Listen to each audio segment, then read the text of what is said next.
Hello, welcome to the Jess Tales. It is January, and with a new year comes all the videos about how to set resolutions, how to set goals, becoming a new person, basically changing every aspect of your life to be someone that you just want to be.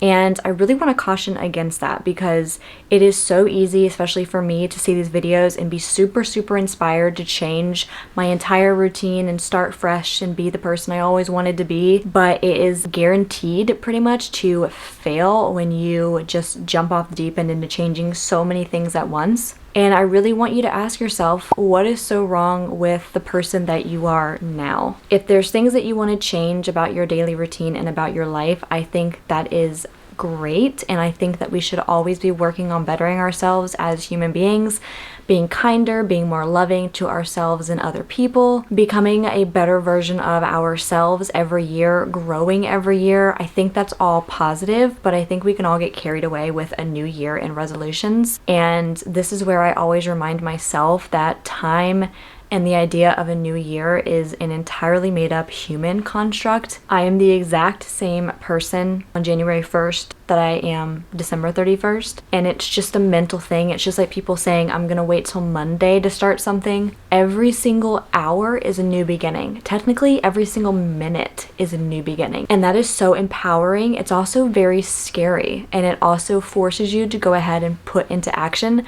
what you want to do. And I think that's the hardest part for us. We can plan and dream and write and journal and reflect and think about these resolutions and these goals all day because it's fun, it's motivating, and I think we should all do that. But I think we should do the action more than we do the planning. So when you tell yourself, I want to start going to the gym, that is such a popular one. Okay, I want to walk every single day, but I'm gonna start next week because it's Wednesday and I want to start on Monday.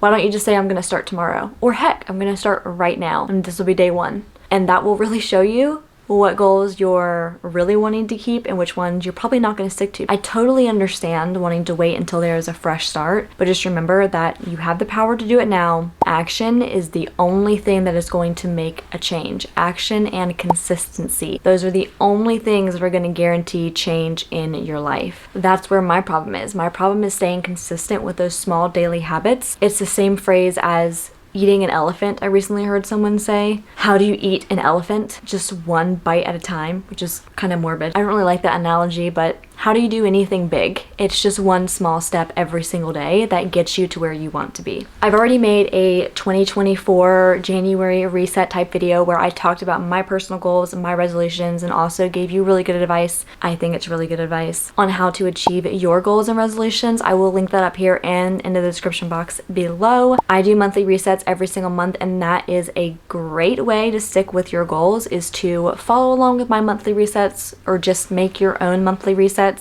Make sure that you're sticking to your goals. Hold yourself accountable because no one else is going to be there for you all the time like you'll be there for yourself. You have to be your own best friend, your own coach, more than you can be your own worst enemy, because I can definitely be my own worst enemy. I'll say I need to go do something and that other dark side of me will say, no, you can wait till tomorrow, or you can wait till later. Just shop instead, or do a puzzle instead, or just procrastinate. It'll make you feel so much better. Lay in bed a little longer. No. I'm really still learning how to be my own coach, how to hold myself accountable, how to stick to consistent goals every single day instead of just relying on motivation. So in this video, I just wanted to discuss not only some of my goals, but just my themes for 2024, things that I'm really sticking to and things that have already made such a difference in my life that I am continuing on through the next year. So let's get right into it. The first thing is meditation. Meditation is something that I've done off and on for years, and I think I got really caught up in doing meditation the right way.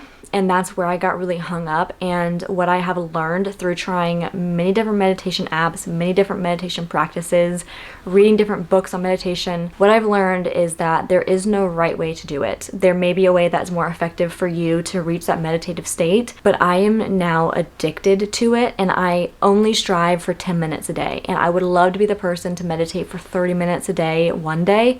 Right now, I'm just not there yet, and I'm okay with that. I'm just taking it one day at a time on a free app called Insight Timer, and Insight Timer is my favorite meditation app. I don't pay for it, it is free, and I like to just put on a background noise with my headphones. I only meditate in my office because my office is somewhere where I do a lot of my planning, my daydreaming. That's where I work on a lot of my content. Meditation has really changed the way that I interpret my own feelings, and I am so much better at picking up on emotions and feelings throughout my day that maybe need to be altered. And it also just teaches me what I really want in life and how to just be in tune with my own heartbeat, my own breath. And it is so surprising when I first started meditating how I didn't even know how to breathe and I didn't pay attention to my breath throughout the day. Meditation has just shown me so much more of myself. It also built my self-confidence up a lot. It helped me build the relationship between myself and myself. Like it helped me create a better relationship with myself. I have my back. I know who I am. I know what I mean when I put out content.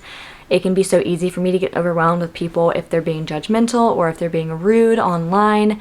And meditation has really helped just bring me back down to myself and realize that it's always a personal thing with everybody. I just need to work on me, my space, my air, and that's all I have at the end of the day. The second thing is my morning routine reading. First thing in the morning, every single morning, I read the same 3 books. First thing I do is I read a daily page in Simple Abundance. This is an old school book, but it is all about womanhood and gratitude and the true meaning of your daily life, feeling abundant in your life and the simple things and the mundane. I love this book, especially being a woman. My mom gave this to me. She let me borrow it. Technically, it's not mine, but I've been borrowing it for years, and I haven't read through the entire year yet, but it is something that I've been doing since I think October of last year I started, so about 4 months now, and now I'm starting back in January, but it's a daily read. So many things that I have read in this book I have reflected on, and that goes for all my morning readings. The second book is The Pivot Year. When I say that this little book has so much jam-packed into it. It's again 1 page a day. Usually it's just like 1 paragraph in the morning. Everything that this author puts on paper just speaks to me. I am obsessed with this book. The thoughts every single day will run through my mind for the rest of the day when I start my morning with this book, and I just love the ideas in it. It is so inspiring, it's so motivating, and they are so thought-provoking. And then the third book is 101 Essays That Will Change the Way You Think. This is also a great one, and depending on my morning, this one, since it isn't like a daily read, I will read 1 essay or maybe 2 or 3, depending on how much time I have and how into it I am. Some mornings I have skipped it if I only have time for the first 2 books, but this is another great book that will really change the way you think, like it says. All 3 of these books together really change my mindset first thing in the morning. They help me be a more positive person. They help ground my thoughts. For some reason in the mornings, I always tend to think about what I'm not doing enough of, and I tend to compare myself with other people a lot first thing in the morning, and I don't even really know where that comes from and why it's always first thing in the morning. But basically, if I don't get my mindset right within the first hour or 2 of waking up, my mindset is shot for the rest of the day. So these readings have really changed my life. The third thing in 2024 is a social media time limit. So under settings, you go to screen time, and then there's a section called limit usage, and it's called app limits, and you can set time limits for apps. So I have mine set for Instagram, TikTok, and Facebook. Last year it was an hour, and this year it's 15 minutes. That is just enough time for me to get on there, film something or post something, maybe scroll for 5 minutes, and then I'm out. And I will not spend any more time on it. Now, the one thing I wish that it would do is like a hard shut off to where you don't get to say 15 more minutes or later, because sometimes it's very easy to click 15 more minutes, but you have to just keep yourself accountable. It has worked so much for me. I will not just reach for TikTok and Instagram anymore throughout the day because I know I only have 15 minutes and I don't want to just waste that 15 minutes like first thing in the morning. I'll save it, or sometimes I won't go on it at all. So a social media time limit is also life-changing. It's almost like deleting the app without having to commit to deleting the app. Like if you're someone like me who wants to post on those and you do like to catch up with some people on social media, you want to have access to it. but you just want it to be extremely limited. So 15 minutes a day is my limit. I recommend starting out with 30 minutes if you're someone who finds yourself on social media just wasting time a lot. And it's also amazing how fast that time limit will come up and you'll realize just how much time you're wasting scrolling social media. On that same note, but my next point is to not compare myself to other people. When I spend a lot of time on social media, I can't help it, and you can't either. It is proven that we will compare ourselves with things that we see. And you have to remember, and it is so hard for me to remember, that this is just someone else's highlight reel. And most people are not sharing the everyday struggles that they think about or that they face. Not that I think it's good to know other people's struggle, but it's really good to remind yourself that what you're seeing is what someone is allowing you to see. And the same goes for my social media. There's so many days when I don't feel motivated, but I post a motivating video because I am trying to get in the mood, but you don't know what struggles I went through that morning to remind myself that I'm not an imposter, you know, like imposter syndrome. You may not struggle with this as much as I do, but I cannot let myself go on social media for a long period of time because it's just second nature for me to compare myself. And I think it has a lot to do with self-confidence. I think I do need to be a more confident person, more secure in myself, and that is something I'm working towards. But in 2024, every time I start thinking about my life versus someone else's, or my thoughts versus someone else's, or my social media versus someone else's social media, I just stop myself. I have to kind of remind myself of who I am and move on. And it is working, but it takes a lot of work. This next one is something that I say I'm gonna do every single year, and that is to shop less.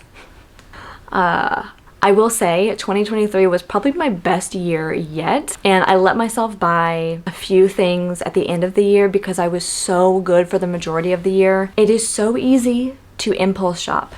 And this is another reason why limiting your social media is so important. I love this quote, but it's basically, if I didn't know it existed before I got on this app, I don't need it. If my angle changed, it's because I had to change my camera battery, so I'm sorry. Anyways, I have learned that whenever I'm procrastinating, I will go shop. And it's something that I had to really be aware of to recognize the pattern. I truly love shopping. I don't think there's anything wrong with it. I don't have a spending problem.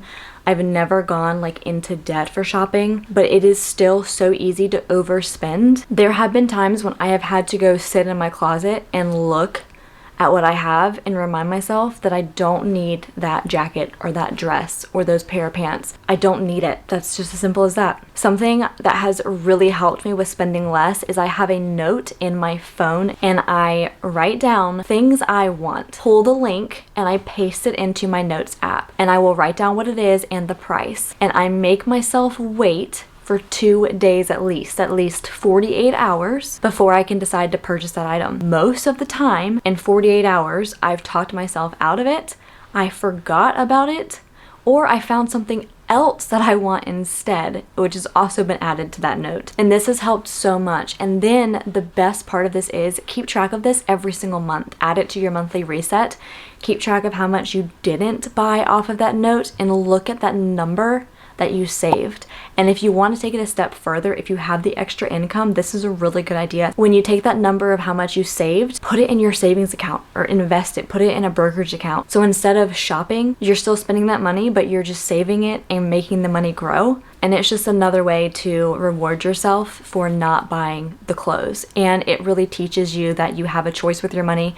You can either just spend it on something that's material, or you can put it aside and make it grow and save it for a later day. I just think that those are some of the most powerful tools that I have ever used or thought about or come up with when it comes to spending less money. My next topic is skincare instead of makeup. This is something I'm really focusing on in 2024. I recently found a few websites which check the ingredients of makeup and look for skin clogging ingredients. Again, with the social media thing, whenever you're on TikTok and you see someone's holy grail skincare of 2023 videos, and if they have good skin, you look at that item and you go, well, that'll make me have great skin. That's not always the case. What I do is I go onto Sephora's website, and if I see a product that's viral or something that I really want to try, I will take the ingredient list and paste it into a certain website, and I will have this website in my description box below. I have found it to be the most accurate out of multiple different skincare ingredient checker websites that I've seen, and this one will tell you what ingredients in the skincare product are proven to clog skin. Now, it doesn't mean that it's going to clog your pores. It just means there's a higher chance that you will suffer from breakouts or clogged pores and pore congestion when you use these products. Personally, I have noticed a tremendous difference in the amount of blackheads around my nose, my T-zone, and just my face in general, and breakouts when I started checking all of my skincare and makeup up against this ingredient checker. So next time you see a viral skincare product and you want to try it, I challenge you to put it into this ingredient checker, and you will be shocked at how many products other people say are holy grails, which may break you out. On that note of skincare, internal health is very important. Staying hydrated every single day, limiting your caffeine, really limiting your sugar and your processed foods. That's going to go such a long way in not only the health of your body, your heart, your organs, your muscles, but also your skin. And your skin will glow if you treat it right from the inside out. And buying less makeup is way better for your wallet. Skincare can be expensive. You don't have to go break the bank on really nice skincare. Some of my favorite products are not very expensive, very simple. I think when it comes to skincare, simple is definitely better. You don't have to have the 9-step routine to have the best skin ever, I promise. I am truly proof when I use too many products, I will break out in a rash. When I just keep it very simple and have like a 2 to 3 step maximum routine, my skin seems to love that the most. And I don't want to be insensitive because I know a lot of people struggle with hormonal acne that they just can't seem to help, and it has nothing to do with your skincare. It can just be your skin. And I am sorry. I know that I have pretty good skin, and so I'm sure if you're someone who's struggling with it, you're probably like, shut up.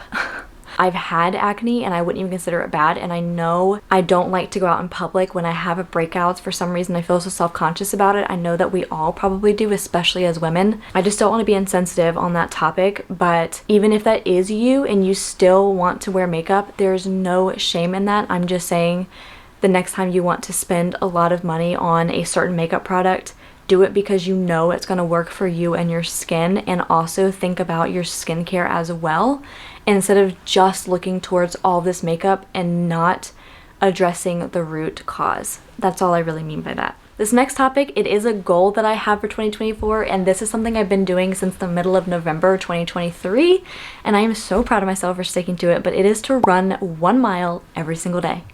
And I have done this thanks to my treadmill. I have a treadmill in my garage. If I did not have that treadmill in my garage, this would be a lot harder because of inclement weather and it being so cold right now in winter. The amount of pleasure that this brings me, and I'm someone who hated running for so long, but the amount of confidence it has built in myself, I had no idea it was going to make me feel so good about myself when I first started. Just knowing that I'm doing what I said I was going to do has done wonders for me personally. Mentally, I just feel so good. I look forward to my mile every single day. When I'm doing my mile, I feel great. After my mile, I feel like a brand new person, especially on the days when I say I don't want to do my mile. I don't feel like running my mile today. It's stupid. Why am I doing this? I'm in a bad mood. I hate everyone. I hate everything. Then I run my mile, and then all of a sudden I feel great and I'm happy and I love everyone and everything again. It's amazing what it'll do for your mind. So I am sticking to that in 2024. And that's also making me really stay accountable with washing my hands when I go out, not touching my phone and then touching my food, just being very cautious of germs because I don't want to get sick and break my mile streak. So I do set goals like that for my health because I want to make sure that I am staying on top of my physical well-being. My heart health is my top priority, that my strength is a top priority, my flexibility. So I have a lot of goals for myself as far as health is concerned, and none of them involve losing weight. If your goal is to lose weight, I think that is great. But just remember, your weight does not define you. I don't even want to get into the topic of body shaming and how we feel as women and our weight, especially as we start to look at summer clothes and spring clothes, and all of that is starting to come into the stores. There's already bathing suits out at Target, which is wild. But if you do have a goal to lose weight this year, go to the gym more. I really hope that you remember to do it for your health more than your appearance. Obviously, I go to the gym to keep up with my appearance as well. Obviously, people do it because of the physical look of your body.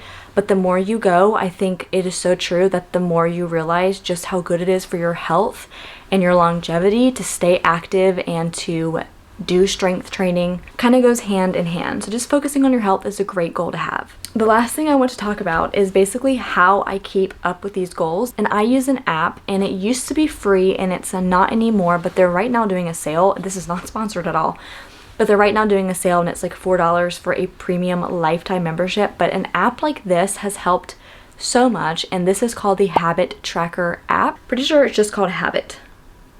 It is just called Habit. So I'll put a screenshot of what it looks like right here of the icon. Every day I only have 5 habits. I'm keeping it very low key this year, very achievable, and you just swipe whenever you've met one of your habits for the day, and then at the end of the day you get a little celebration whenever you finish them all, and it just keeps you motivated, it keeps you excited. When you have to cross something off your list every single day, I think that keeps you so accountable, at least it does me. So I recommend an app like that to help you stick to your habits if you want to create a new one.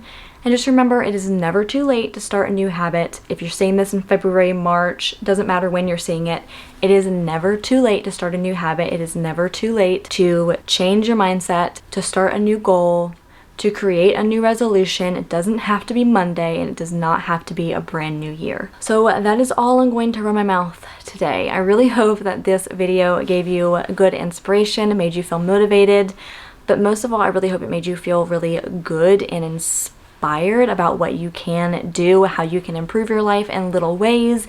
These are just ways that I have improved my daily life and some resolutions I've made. I don't even know I'm going to title this video yet, but it's going to be something about what I'm doing to make 2024 my best year yet, I guess is probably what this would be considered. And like I said, everything I mentioned are things that I have kept up with for months, if not years now, so none of these things are brand new to me. Tried and true things I recommend you doing, and things that I hope inspire you to have similar habits throughout 2024. Don't forget, if you have not subscribed, please subscribe, and I will see you next week.